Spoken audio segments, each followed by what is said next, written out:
That kid wasn't wrong when he said the Zinderneuf had a reputation for murder.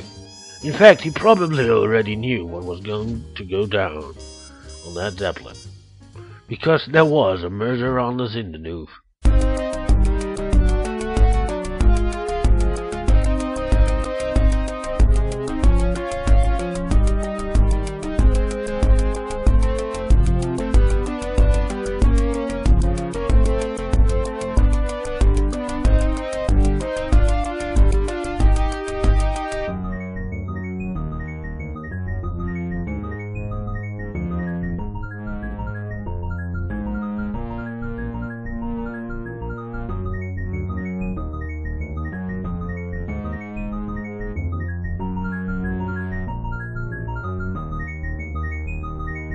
RetroKork.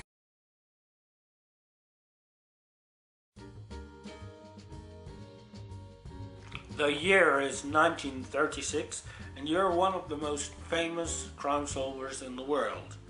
And a crime has occurred. Murder on the Zinderneuf.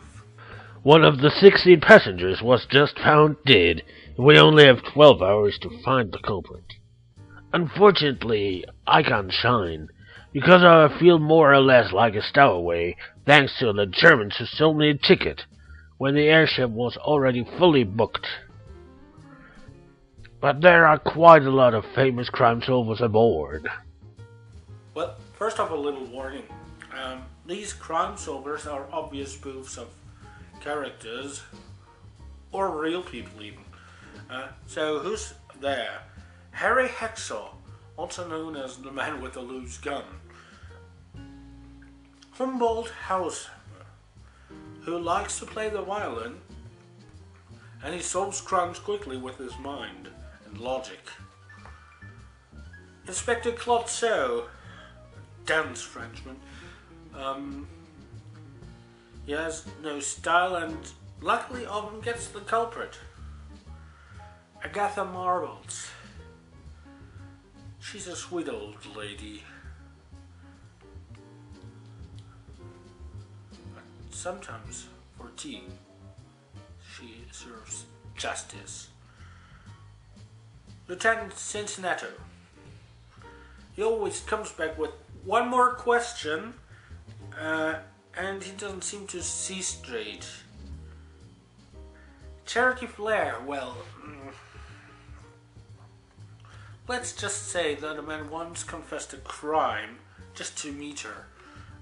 Well, instead he met his doom. Death Row Knight.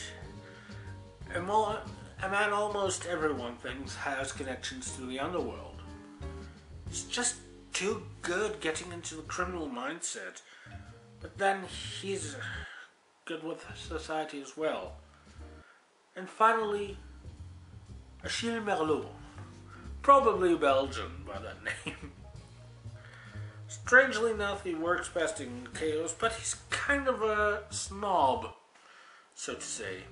And the crew of wacky passengers, well, they weren't really helping, especially the one whose cold, dead body was found. I would have to be familiar with everyone's backstories to make any solid conclusions. I didn't, but it seems that almost every other detective had read some kind of biography about the people aboard. To be honest, I'm not going to go over all the passengers. Primarily because the culprit and the dead passenger are chosen randomly. So I'd suggest you also get the manual where the backstory and, most importantly, personal connections between separate beings, separate passengers of every passenger are detailed. Just know that they also are often parodies of stereotypes or actual people. I stumbled upon Humboldt Hauser as he searched one of the cabins. It is very important to find clues relating to the culprit, the means, and the motive. Well, you know that, I'm sure, Mr. Magnotti. He told me. Seems like someone had studied the passenger register. What Magnotti said, yeah, walk around the cabins to find clues.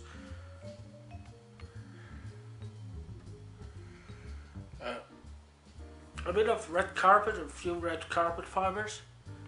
The murderer may live in a cabin with red carpet.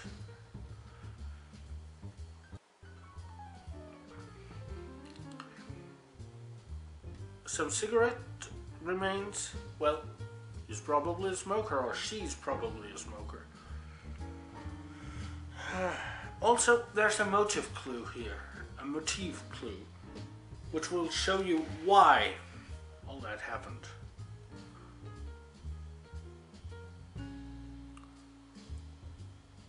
Also, be glad that you're not hearing this game because, well, as someone on the internet once put it, it sounds as if there was a madman on the xylophone. And then there were the interviews. I almost ran into Miss Marbles as she interviewed that man.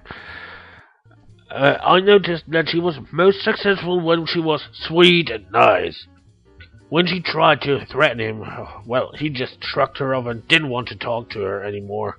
As Vincent on the Zinderneuf noticed, yeah, everyone has a specific personal way to deal with potential perpetrators. And you kind of have to be in character for that to work most efficiently.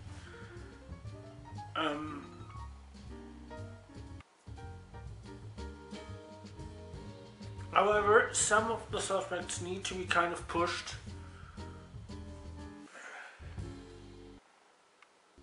But sometimes they will say, no, I'm not going to talk to you anymore. And they will not respond anymore after 3 questions. Until you've talked to the next one.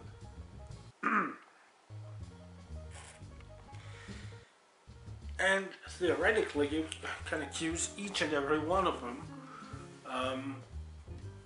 before the 12 hours are over.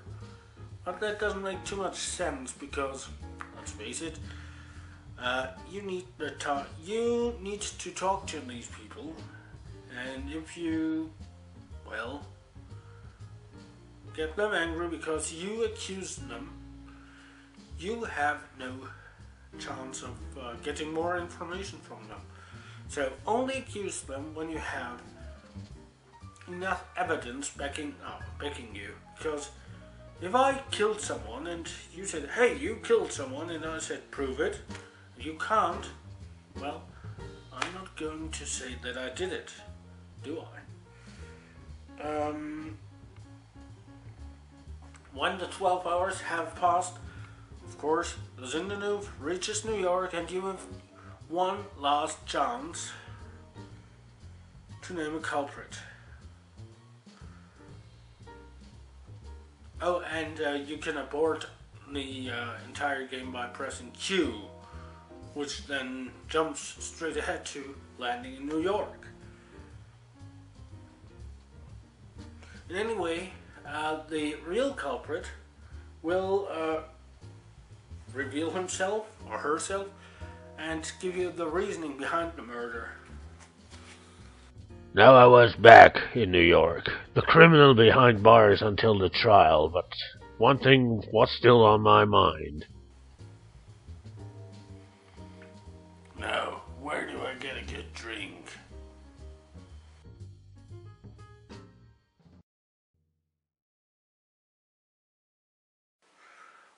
Well, I hope you enjoyed this Murder Mystery Month and these kind of special episodes.